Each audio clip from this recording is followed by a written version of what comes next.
الليبية باعتقال سيف الإسلام. المحكمة كانت قد أكدت جزئيا أخبارا أشارت إلى مفاوضات غير مباشرة بينها وبين سيف الإسلام لكي يسلم نفسه، ولا يعرف حتى الآن مصير المسؤول الليبي الآخر المتابع من قبل المحكمة الجنائية الدولية رئيس المخابرات السابق عبد الله السنوسي. وينضم إلينا من طرابلس محمود الشمام وزير الإعلام الليبي. سيد محمود الشمام، أهلا بك. إذن أولا، كيف كانت ظروف اعتقال سيف الإسلام ومتى حصل ذلك؟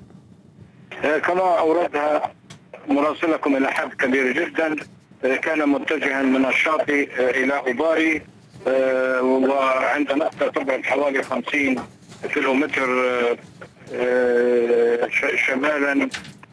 يبدو أن هذا طريق الرالي المشهور، رالي دكار المشهور، يبدو أنه هو كان يحاول العرض إلى منطقة ربما لا تبتعد كثيرا عن راس، حيث يمكنه ليس فقط الذهاب إلى النيجر بل أيضا يمكنه الذهاب إلى الجزائر.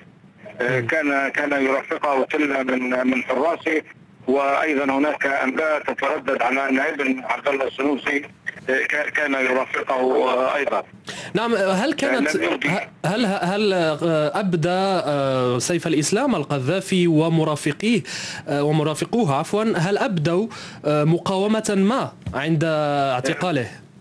لا، حسب الأنباء الواردة على الإطلاق عندما اعتقلته سرية خالد بن الوليد، الكتيبة اللي اعتقلته كتيبة زنتانية، وقد ساعده الرجال المحليون كانوا في حراسة قبيلة المقارحة، وهي قبيلة عبد الله السنوسي أو تلة من قبيلة المقارحة إذا صح التعبير، وبالتالي لم يبدي أي مقاومة. نعم. ترددت بعض الإشاعات عن قطع إصبع الأوسط لسيف القذافي الذي هدد به